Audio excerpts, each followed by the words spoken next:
পুরুষের জন্য সোনার আংটি জায়েজ নাই। দেখুন মহিলা পুরুষ সবর লাগে একটা উসুল, সোনা আর রূপা ব্যতীত মহিলা পুরুষ দুজন ঢুকাইয়ার সোনা রূপা ব্যতীত লুয়া তামা ফিতল হাসা প্লাস্টিক মহিলা পুরুষ লাগে আংটি ভিন্তা জায়েজ নাই। আবার পুরুষ লাগে শুধুমাত্র রূপার আংটি জায়েজ 4 মাসা 4.5 মাসা, সোনা জায়েজ নাই। আর মহিলা গেলে সোনাও জায়েজ রূপাও জায়েজ। পুরুষের জন্য গাল ও হলকের পশম কাটা কি জায়েজ হবে? গালের মধ্যে যে রুম থাকবো, হলকর মধ্যে যে রুম থাকবো এগু হাঁটা জায়েজ আছে। আর ফতোয়ায় রশিদিয়ার হিসাবে গালর এগু না খাটা বালা আওলা, কিন্তু সেও যদি খাটি লইছেন জায়েজ। হাড্ডি তো আসল মেইন দালি তো হাড্ডি, গালো তো হাড্ডি নাই, গাল তো হাড্ডি নাই, যার কারণে ও হাড্ডি সাইড জাহান আছে দালি কান রাখতা। নিম দাড়ি কাটা কি জায়েজ হবে? নিম দাড়ি কাটা জায়েজ নাই ভাই, এটা তো ফাসিক, কারণ এরারে ফাসিক কোয়া যায় যারা দাড়ি ছোট করে বাট্টি করে রাখে না। হদিস হইছে ইফা উল্লুহা, দাড়িরে লম্বা করতাম, ইলা লম্বা করতাম না যে নাবি যেহেতু গিয়া হওয়ারে গুপ্তস্থান মন্ত্র গিয়া ফুল আটু মন্ত্র বিলকুল না, এটা যাই তা তো কয়ের তরিকা। কারণ এহুদিয়ে দুই জিনিস সে বড় না পছন্দ করেন। দাড়ি যদি আছে তে খাটিতাম কেনে লম্বা হইতো ইচ্ছা মতো, আর দাড়ি যদি তে খেজাব লাগাইতাম কেনে মন্দি লাগাইতাম কেনে তারা করে না। এর লাগি উলামায়ে কেরাম হলে ফরমাইতরা দাড়ি সামুটটাকে লম্বা হইছে খাটিলাও, দাড়ি সাদা হইছে দাড়ির মধ্যে খেজাব লাগাও।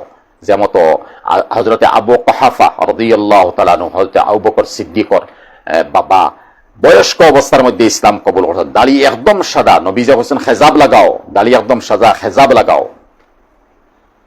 ফাসিক ব্যক্তির গীবত করা কি জায়েজ হবে? ফাসিক ও গैर মুসলমান ও খেরর গীবত করা জায়েজ নাই। অনেকে আত্মহত্যা করেন, সে কি জান্নাতে যাবে? আত্মহত্যা যারা করে হাদিস শরীফের মধ্যে গেছে ফাঁস লাগি মরছে ও কিয়ামতের দিন খালি ফাঁস লাগবো, মরবো, উঠবো, জিত হইব। আগুনিত ফড়িয়া মরছে খালি জ্বলবো, ফলবো, উঠবো, জ্বলবো, এইভাবে তার চলবো চির জিন্দেগি। আর একদিন জ্বলতে জ্বলতে আল্লাহ তারা জাহান্নাম থেকে জান্নাত দিব। এর লাগি আত্মীয় স্বজন লাগি বড় প্রয়োজন। আখের তো মুসলমানগর জন্ম লিয়া মারা গেছে, আত্মীয় স্বজন লাগি প্রয়োজন বেশ সরি। এর কারণে নফল সদকা, নমাজ পড়া, তিলাওয়াত এর লাগে হালি বক্সিয়া দিতাম। তাহলে তার গুনাহ হয়তো আল্লাহ কিছু খাটিয়া, বড় মেহেরবান আল্লাহ হয়তো কিছু আগেও তারে আল্লাহ নাজাত দিবা। অনেক আলিম সুরগুল করে জুড়ে জুড়ে দুরুদ শরীফ পড়েন। ভাই সুরগুল করে জুড়ে জুড়ে দুরুদ পড়িতে এখানে দুরুদ নবীজির উপরে বেজিতায় জেলা বেজা লাগে পড়ো, অত দূর অত বড় হরিয়া অত মজমা জমাইয়া আর খুব আওয়াজ দিয়া সুরগুল দিয়া ইতা খানো হইলে ভাই অতই বাসিয়া তাহো না, বাসিয়া তাহাবালা।